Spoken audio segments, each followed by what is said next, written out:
slide presentation, I'm going to introduce neural networks. And then next time we're going to have a look at more complex neural networks. So let's begin. So neural networks, or really what we should call them artificial neural networks, in other words ANN, are software systems that are modeled on the brain's hardware, whether human or other animals' brains. Now, I should say that most of the time ANN and NN are being used synonymously. So the key element of a brain are cells and synapses which connect cells. And so it's a giant network. That's really what it is, the brain. So mimicking this then, an ANN consists of units and then connection between units. So the units correspond to the cells. Here's a unit. And then these are the connections. And so there's an output that then is sent to many other units as input. And then we receive input from other units. So the key thing really then is the unit. So the unit has three components: an input function, an activation function, and then the actual output, which I'm not sure is actually a unit.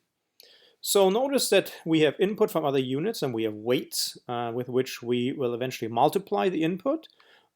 Then we produce an output, AI, based on the sum of the inputs and the activation function.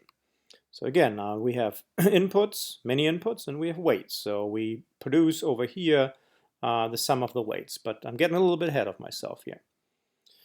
So the input unit, as I just mentioned a moment ago, we have all these different weights, and the weights are really where the knowledge of the neural network is. I mean, that's the only thing that we can change.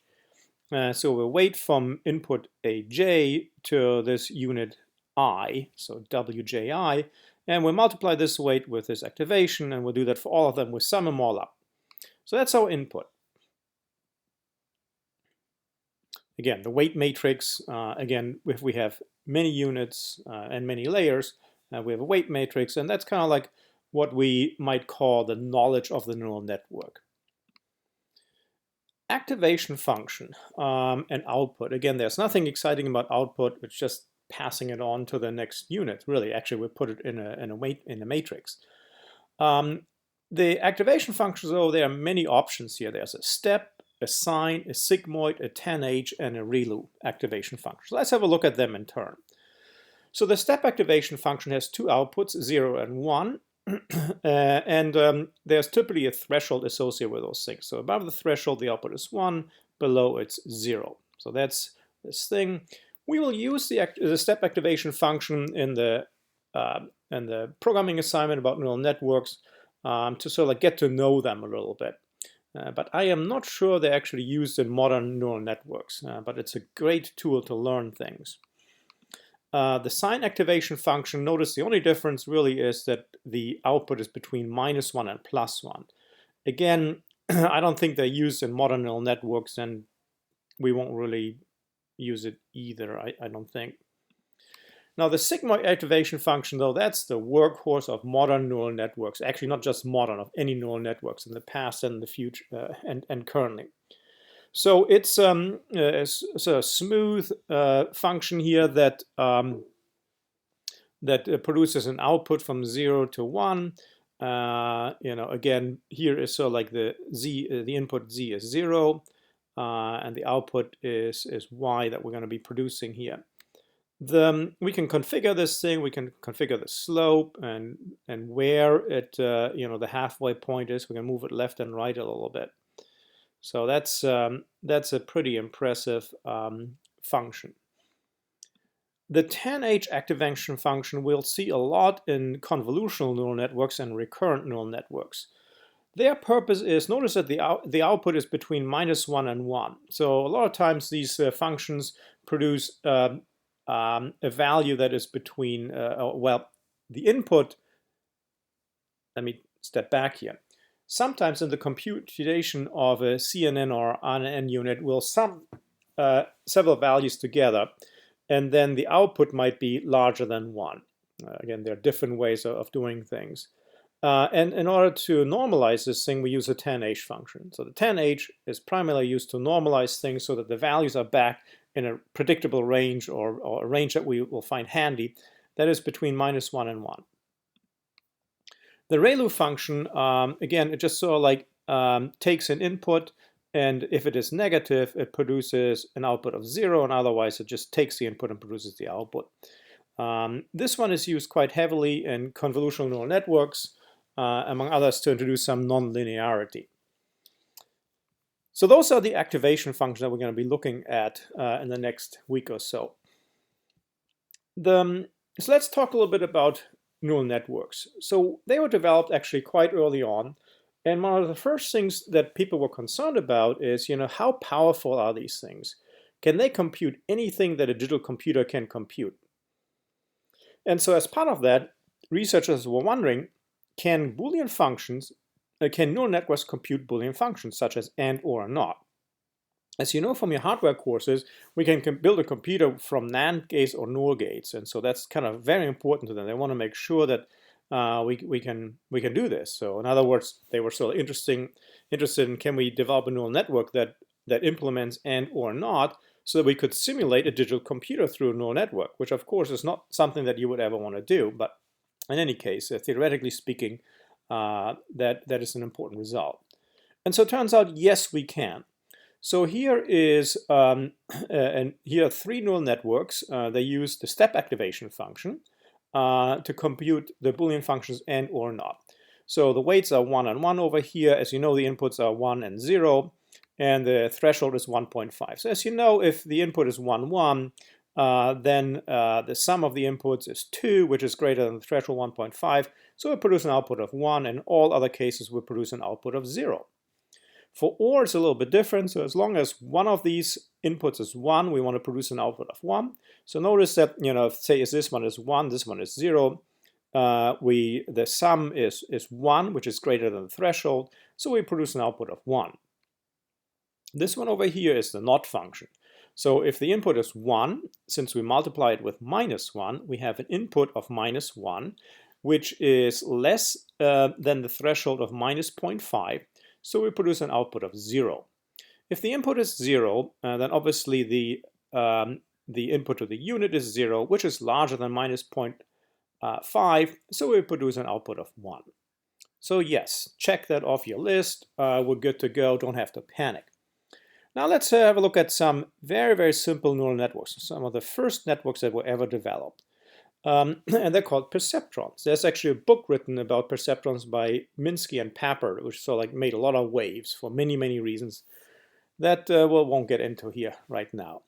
So a perceptron is a single layer neural network. There are 2 options. We either have a perceptron network where we have many output units, or a single perceptron where we just have 1 output unit. So for instructional purposes, we'll focus on these things over here.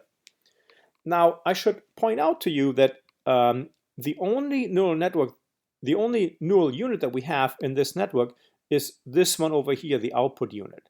That is this unit over here. So we only have one of these things. Everything else is just input. So these are not actual neural units. They just sort of like are there to receive some sort of input. Typically they're vectors, 1, 0, 1, 0, whatever, 0, 1, 1, 1. So this is just where we place the input, so like conceptually speaking. So we have the inputs, we have the weights, and we have the output, and we produce 1 output. The key thing then is in neural networks is the learning. As I mentioned before, really the only thing that changes in these simple networks are the weights. And then if we have a weight matrix that encodes the knowledge of the neural network. We also know that learning in neural networks is very expensive. We know that Google spends billions of dollars as part of their service of training neural networks. Now, many companies pay for that service. As you may know, you can get some free CPU cycles from Google as a student. But then on the other hand, learning in people is expensive too. It takes us a long time to, say, learn how to walk. And I'm sure you broke a bunch of things in your life so far. And it is expensive, right?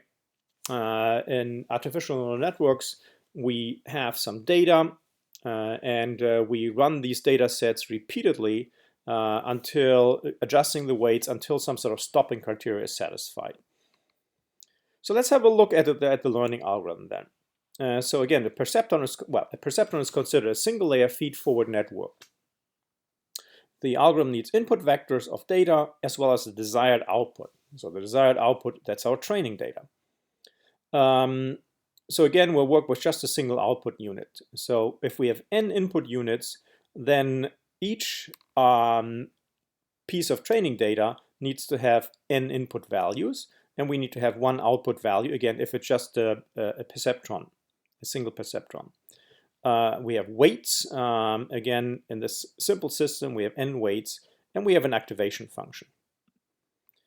So the learning algorithm then is over here. It picks an input E from the examples, and typically we'll just sort of like run through all the examples. So we have this training set, which is the examples, and we'll just sort of like start at the front, go to the end, and we'll do this until we're getting tired of things.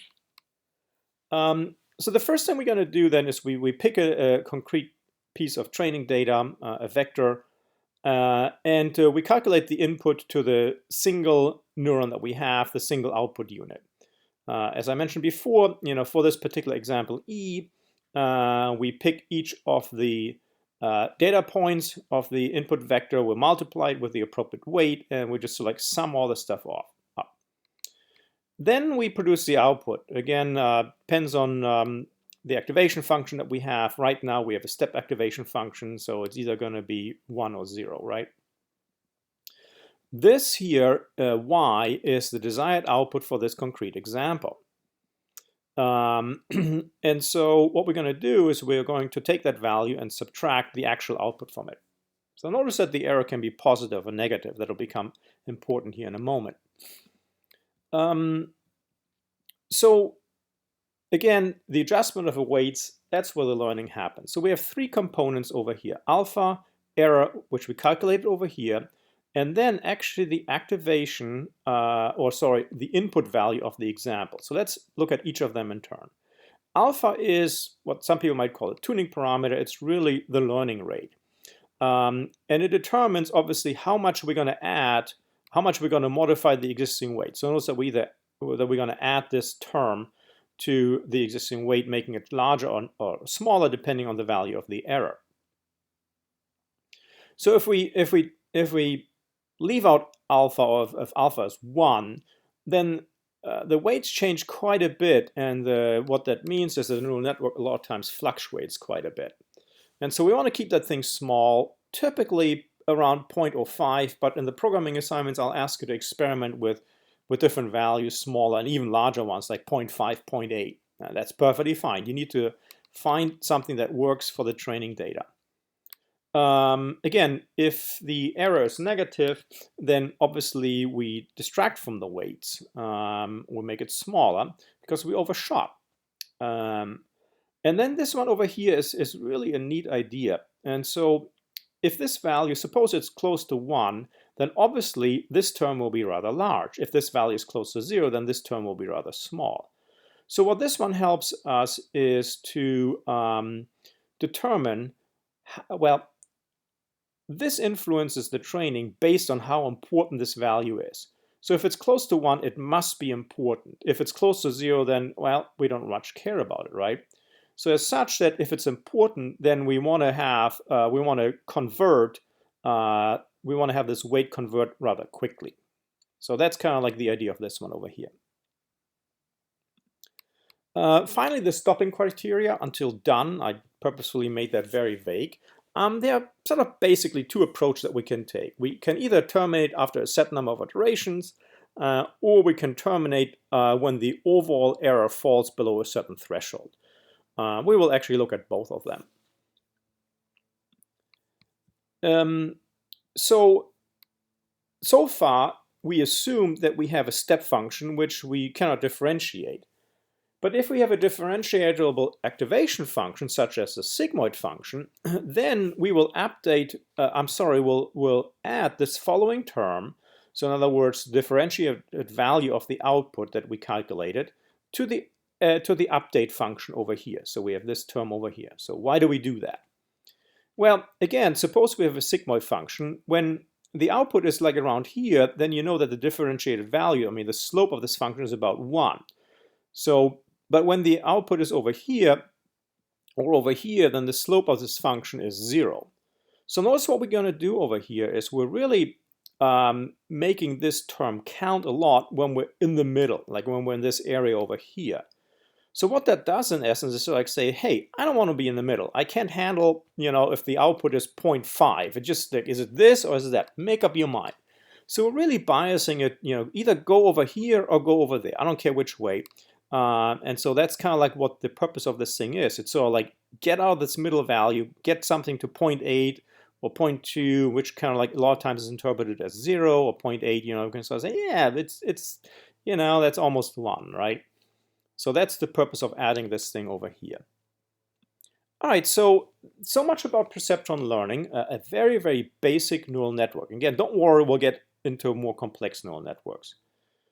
Now here's something that Minsky and Papert in their book about perceptrons so like pointed out, and that that is sort of like a limitation of perceptrons. But as I would say, not to worry, because we're engineers. If a single layer feed-forward network doesn't do the trick, what are we going to do? We'll throw more horsepower. So we'll do a dual layer, double layer, triple layer feed-forward networks, and we're going to be doing that. So, but let's first talk about a limitation that, for many people's point of view, is irrelevant. Let's have a look at AND. So what I have over here is I have the Boolean AND function has 2 inputs. Well, the one that we're looking at. Input I1 and I2, input I1 can either be 0 or 1. Input I2 can either be 0 or 1.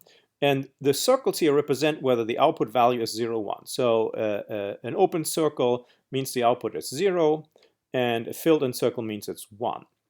So if we then use this coordinate system, we can sort of like plot this Boolean functions like this, right? 1, 0, 0.